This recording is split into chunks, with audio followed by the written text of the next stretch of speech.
지난 주일날 부활주일이었습니다. 부활주일이기도 하고 또 이제 방역 지침이 이제 완화가 되는 그러한 시기여서 우리 유아부 유치부 아이들도 많이 현장에 나왔다 그럽니다. 여러 가지 통계 조사를 보니까 백신을 맞지 않아서 그런지 아니면 어린이집 유치원에서는 다 이렇게 식사를 많이 해서 그런지 9세 이하 되는 어린이들 중에서 확진되어서 격리되었다 해제된 숫자가 굉장히 높습니다. 그래서 그 부모님들이 오히려 이제는 좀 마음이 좀 편안해졌다 이런 이야기를 들었는데, 이 코로나 2년이 넘는 이 시간 동안에 여러 가지 어려움들이 있었지만 신앙생활 하기가 또 예배 드리기가 참 여의치 않았지만 또 우리에게 주는 유익들도 분명히 있었습니다. 그러니까 우리가 성도, 하나님을 믿는 신자인데 우리가 어떠한 존재인지, 그리고 예배란 무엇인지, 그리고 교회란 어떤 것인지 좀 본질적인 그러한 질문들을 던져보게 되었습니다. 그러면서 너무나 우리가 잘 알고 있고 또 간단하면서도 분명하지만 예수님을 믿는 사람과 믿지 않는 사람은 분명한 차이가 있다. 이것을 내가 알게 모르게 깨닫게 됩니다.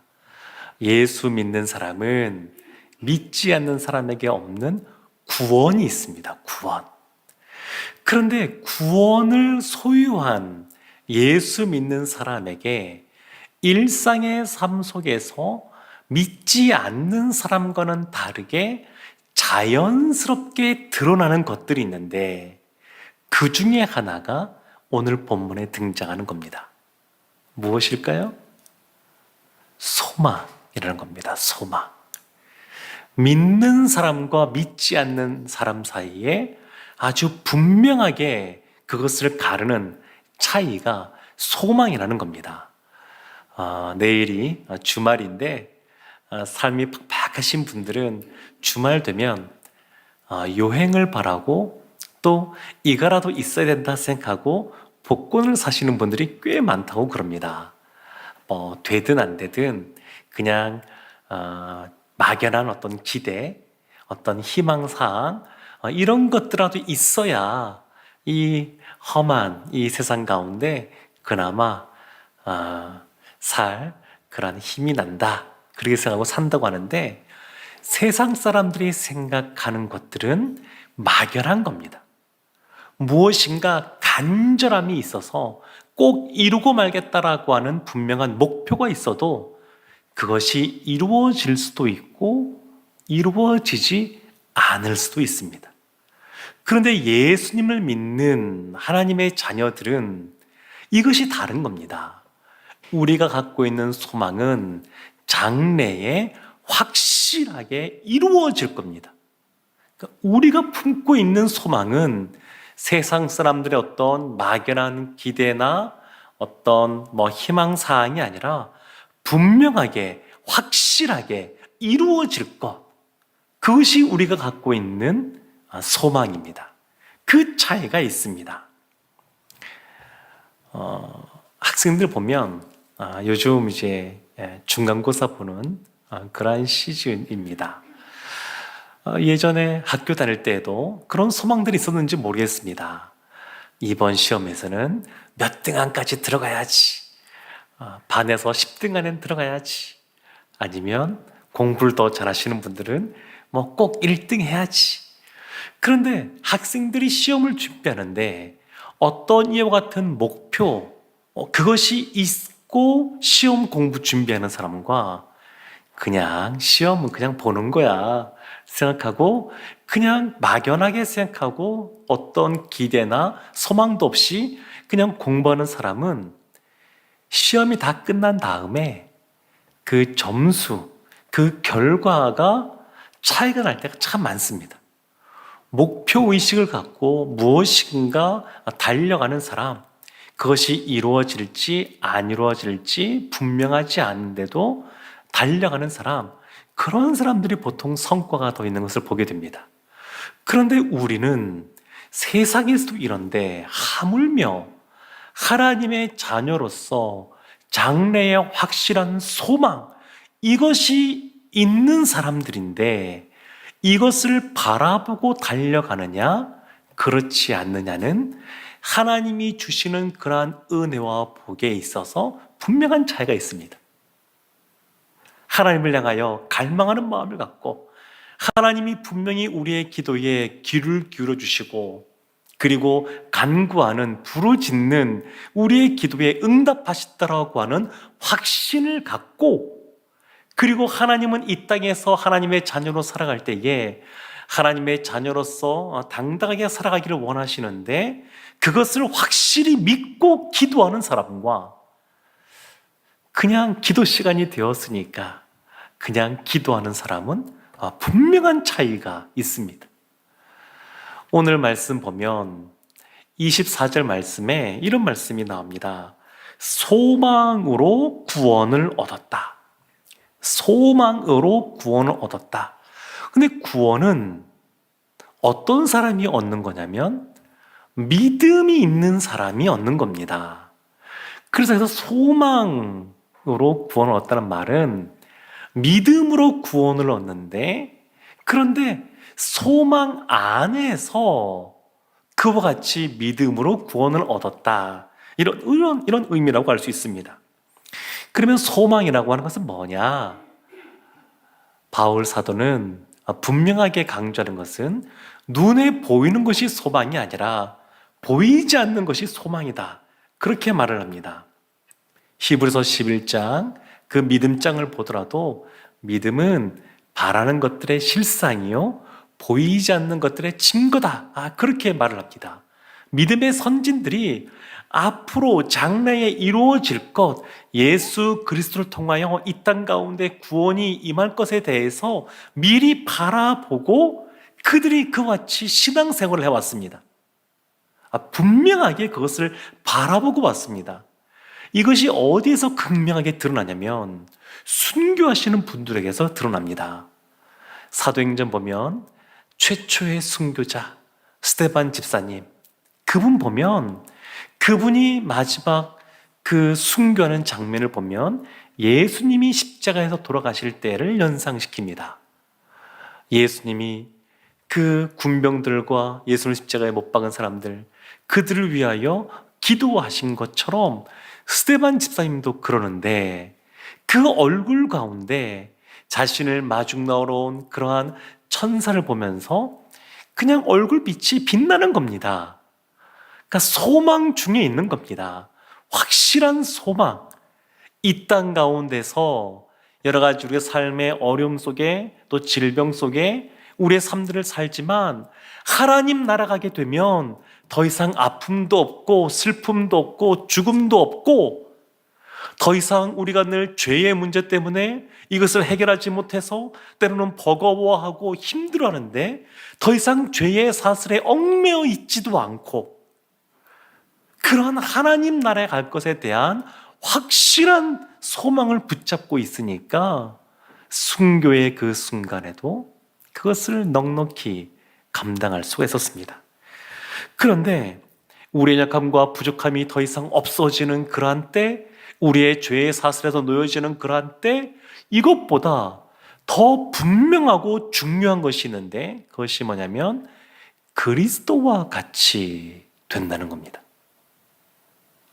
우리의 장래에 확실하게 이루어질 소망, 우리가 붙잡고 있는 것이 뭐냐면 예수 그리스도를 믿음으로 우리가 중생, 거듭남을 통해서 하나님의 자녀가 되는데 이 땅에서 그리스도를 닮아가는 모습, 성화의 과정을 거치면서 마지막에 하나님이 우리를 영화롭게 하신다고 하는 것, 영화롭게 하신다는 게 뭐냐면 그리스도를 닮는 사람이 되게 한다는 것, 그리스도와 같이 되게 한다는 것, 그것이 우리의 소망입니다. 우리의 확실한 소망입니다. 이 땅에서는 우리가 스스로 생각해봐도 연약함들이 있지 않습니까? 이 죄는 더 이상 짓고 싶지 않은데 여전히 누가 잘 되는 걸 보면 그냥 배도 아프고 질투도 나고 시기심도 생기고 그냥 내 마음대로 무엇인가 안 될 때 그냥 뿔도 나고 그런 걸 보면서 왜 나에겐 이런 모습이 아직까지 변화되어지고 또 나아지지 않는가 이런 자괴감에 빠질 수도 있는데 그런 것이 없어지는 그날 이것을 더 뛰어넘어 그리스도를 온전히 담는 그날이 있다는 겁니다. 예수 믿는 사람은 이러한 소망이 있기에 세상에서 살아가는 사람들과는 분명히 다른 삶을 살아가게 됩니다. 우리가 구원과 관련하여 이미와 아직이라고 하는 두 단어로 많이 설명합니다. 예수님 믿으면 이미 구원받은 사람이 되었지만 아직 그 구원이 완성된 건 아닙니다. 그래서 계속해서 구원을 이루어가는 과정 속에 우리가 있습니다. 하나님 나라도 마찬가지입니다. 예수님이 오심으로 하나님 나라가 이 땅 가운데 도래했습니다. 그리고 예수님이 재림하실 때 이 땅 가운데 하나님 나라가 완성됩니다. 그 과정에는 무엇이 있느냐? 하나님이 우리를 통하여 하나님 나라를 확장시켜 가십니다. 그래서 우리가 이 사이에 있으면서 소망을 품는 겁니다. 믿음, 소망, 사랑 이 세 가지는 항상 있을 것인데 그 중에 제일은 무엇일까요? 사랑. 왜 사랑이 제일이냐면 이 땅을 삶을 살아갈 때에 우리가 하나님 앞에서 믿음과 소망을 품고 살아가지만 장래에 예수 그리스도 다시 재림하셔서 이 땅 가운데 하나님 나라가 완성되는 그때에는 더 이상 믿음과 소망이 필요가 없습니다. 완성되니까. 그때는 무엇이 남아있냐면 사랑이 계속 남아있습니다. 그래서 사랑이 제일이다. 이렇게 말을 하는데 우리에게 이것이 이루어지게 될 소망이 현실로서 이루어지게 될 그날이 분명히 있다는 겁니다. 그래서 우리의 가운데 필요한 것이 있는데 25절 말씀 보면 참는다 이렇게 나옵니다. 참음. 그래서 우리에게 참음이 필요합니다. 오늘 본문 로마서 8장 18절에도 보면 현재 고난과 장래에 장차 나타나게 될 영광 비교할 수 없다 이렇게 말하는데 이 땅 가운데 고난이 있다는 겁니다. 이 고난이 쉬운 것이 아닙니다.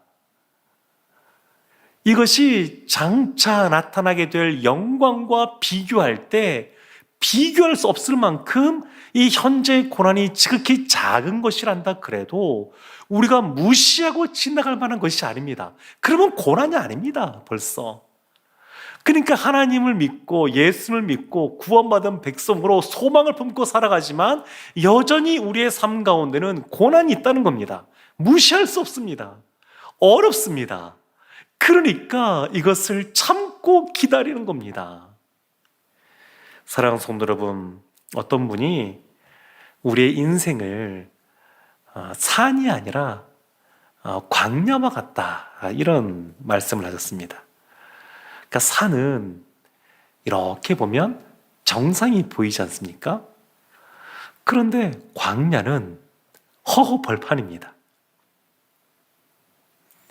제가 시내 산이 있는 그 시내 광야를 대학생 때 가본 적이 있었는데 그전에는 늘 광야가 모래로만 되어 있는 줄 알았는데 그렇지 않고 흙과 돌로 된 그런 광야더라고요. 끝이 없는 것처럼 보입니다.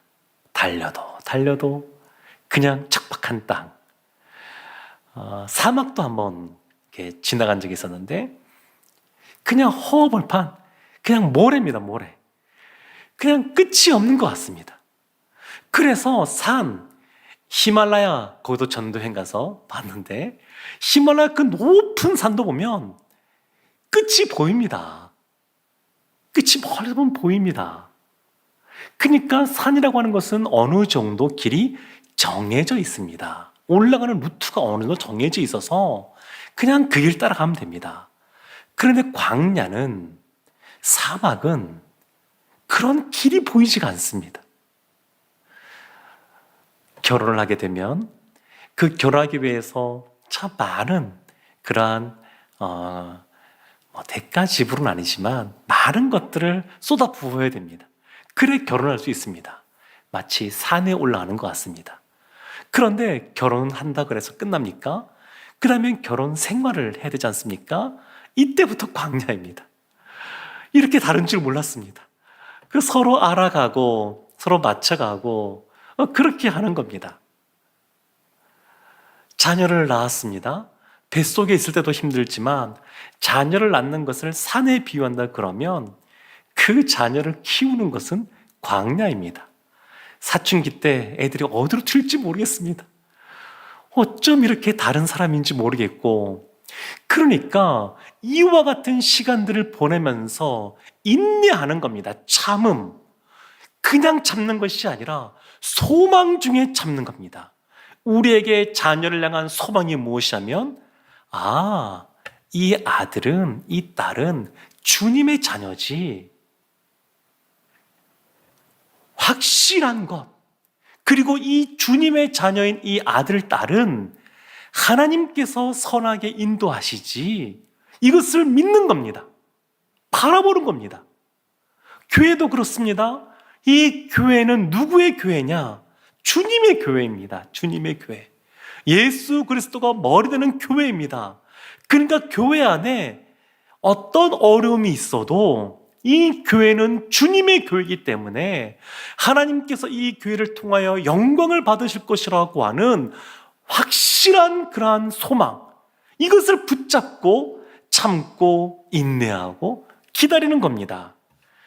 사랑하는 성도 여러분, 그럼에도 불구하고 우리가 이 현실의 삶을 소홀히 살 수가 없습니다. 성경은 현실의 삶 속에서 나태하고 게으른 것을 죄라고 말합니다. 그래서 이 세상에서 성실하게 살아가야 됩니다. 세상 그 어떤 사람들보다 하나님께서 지금 나에게 주신 이 일들을 하나님 앞에 예배드리는 마음으로 우리가 늘 이것을 성실하게 감당해 가야 됩니다.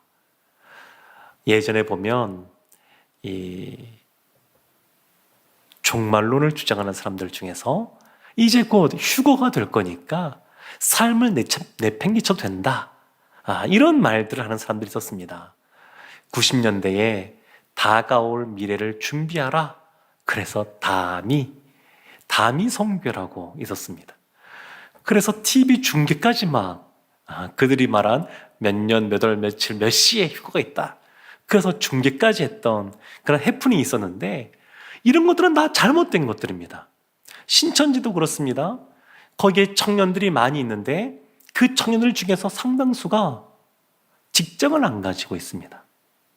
제가 물어봤습니다. 신천지에 있다가 나온 그 청년, 그래서 이단 그 상담소에서 다 상담을 받고, 그리고 특별한 기회에 간증할 일이 있어서 만났었는데, 물어보니까 거기서도 권장하지 않는다 그럽니다. 왜냐하면 이제 14만 4천 명이라고 하는 그들이 말하는 그 숫자가 이제 다 채워지는데, 그러면 이 땅 가운데 이제 예수님이 오실 거니까 그 현실의 삶이 중요한 것이 아닙니다. 다 잘못된 그릇된 종말론입니다. 사랑하는 성도 여러분, 주님 앞에서 가장 확실한 그 소망을 붙잡고 인내하고 참고 기다리는 삶을 우리가 살아가야 되는데, 여기에서 한 가지 우리가 스스로를 돌이켜볼 때 이런 생각을 할 수 있습니다. 나는 이 세상을 이와 같이 확실한 소망, 장래에 확실한 확정된 이 소망을 붙잡고 살아가고 있는가? 세상 사람들, 믿지 않는 사람들은 이런 소망이 없으니까 그냥 정처 없이 떠돌고 또 방황하는 그런 삶들을 살아가는데, 구원받은 나는, 예수님 믿는 나는 그러한 소망을 붙잡고 살아가고 있는가? 우리 자신을 돌이켜보면 자신 있게, 네, 그렇습니다, 제가 확실한 소망을 붙잡고 있습니다, 이렇게 말하기가 힘든 그러한 순간들이 있습니다. 그래서 하나님이 우리를 도와주십니다. 성령님께서 말할 수 없는 탄식으로 우리를 위해서 기도하시고 성령께서 우리를 기도의 자리로 이끌어 주십니다. 하나님이 연약한 우리들을 강하게 하셔서 성령의 도움 없이도 넉넉히 이것을 감당하게 하시면 좋을 텐데 그렇게 안 하십니다. 연약하고 부족한 우리를 그냥 두시고 성령께서 도와주심으로 늘 하나님을 바라보고 의지하는 사람, 그래요 하나님께만 소망을 두는 사람, 그러한 사람이 되게 합니다. 사랑하는 성도 여러분, 하나님께서는 소망 중에 소망 안에서 우리를 구원하셨고 우리가 이 소망을 예수님이 재림하시는 그날, 하나님 나라가 완성되는 그날, 이 소망이 다 이루어지는 그날까지 더욱더 큰 소망, 확실한 소망을 붙잡고 나아가기를 원하십니다. 히브리서 말씀에서 말하고 있는 것처럼 이 소망은 영혼의 닻입니다. 닻. 이 바다 가운데 풍랑이 일어도 닻이 굳건히 내려져 있으면 그것 때문에 이 배가 떠밀려 가지 않는 것처럼 이 세상 살아가면서 우리 가운데 여러 가지 갈등이 있고 또 여러 가지 어려움이 있고 마음에 힘듦이 있어도 소망이 닻으로서 굳건히 자리 잡고 있으면 주님 안에서 아름다운 열매들을 맺게 될 줄로 믿습니다. 늘 주님을 바라고 소망 가운데 하나님 앞에 나아가 하나님이 주시는 참된 영광을 누리는 우리 모두가 되기를 주님의 이름으로 축원합니다. 아멘.